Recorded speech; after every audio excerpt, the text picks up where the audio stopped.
कट्टरपंथ की ये जो आग है, ये बांग्लादेश में किस तरह से नजर आ रही है और इसके चलते कैसे बांग्लादेश बर्बाद होने की कगार पर पहुंच रहा है, ये आखिर मोहम्मद यूनुस कब समझेंगे, ये अपने आप में एक बड़ा सवाल है। लेकिन इसका अंजाम फिलहाल जो नजर आ रहा है वो भयावह है।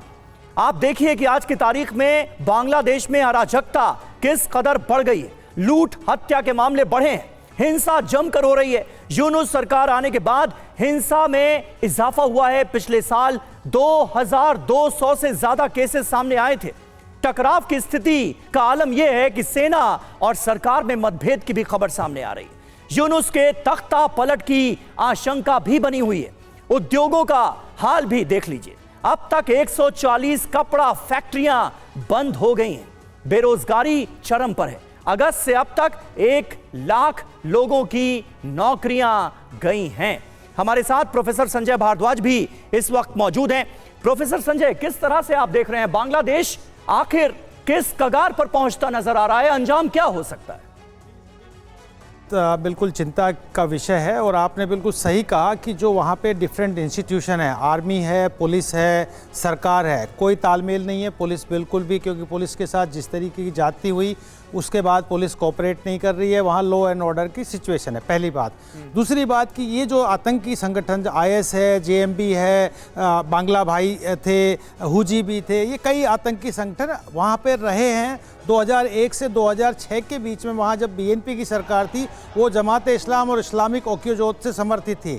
लेकिन उसके बाद जब शेख हसीना रही तो ये डोरमेट रहे, अंडर डोरमेट रहे और ये बहुत इनका प्रभुत्व खत्म हो गया। लेकिन जैसे ही मोहम्मद यूनुस की सरकार बनी, और मोहम्मद यूनुस की अगर सरकार का कंपोजिशन देखेंगे, जो उनके एडवाइजर्स हैं वो ज़्यादातर उसी ही जमात इस्लाम और BNP बैकग्राउंड के हैं, और वो कट्टरवाद को और जो कट्टरवादी ताकतें हैं जमात इस्लाम है उनको आगे फ्रंट पे रख के काम कर रहे हैं, और उनको वर्चस्व मिल रहा है, पाकिस्तान का मिल रहा है।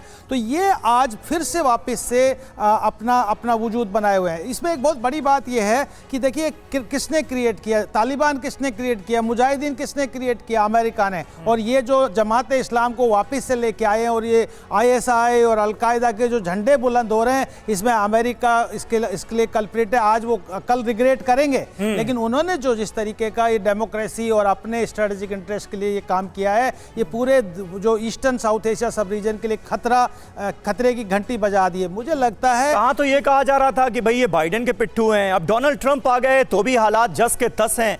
हालात में कोई बदलाव तो बांग्लादेश के मद्देनजर नजर नहीं आया ट्रंप के आने के बाद। बिल्कुल सही बात की। समस्या क्या है कि मोहम्मद यूनुस के पास में कोई लेजिटिमेसी नहीं है, अनकॉन्स्टिट्यूशनल है, पॉलिटिकल क्राइसिस है, सारी प्रॉब्लम्स है। अब वो क्या करता है, कभी पाकिस्तान की गोद में बैठता है, कभी चीन की गोद में बैठता है अपने समर्थन को जुटाने के लिए, क्योंकि आज उस पर और इसीलिए वो चुनाव नहीं करा रहे हैं और उसको आगे बढ़ाने का प्रयास कर रहे हैं, जो कि वहाँ पर दबाव है। जो भी राजनीतिक दल हैं, चाहे वो BNP हो, अवामी लीग हो, उन पर दबाव है कि चुनाव करा के एक लेजिटिमेट सरकार को लेके आइए, ताकि जो कट्टरपंथी जो ताकतें वहां मजबूत हो रही है उनको खत्म कर। देखिए ये बात सही है जो जर्नलिस्ट ने ये बात कही कि बांग्लादेश में एक बड़ा तबका अभी भी बंगाली राष्ट्रवाद की बात करता है, सेकुलर है, डेमोक्रेटिक है। लेकिन ये जो खतरनाक तत्व है जो 1971 में भी इन्होंने बंगालियों का कत्ल कराया, जेनोसाइड कराया, ये जमात इस्लाम के लोग हैं, वहां पे वापस से अपना झंडा। सही बात है। और ये जो कट्टरपंथी हैं, ये बांग्लादेश की जो लिबरल आवाम है उनके भी विरोधी हैं, उनके लिए भी बहुत बड़ा खतरा है।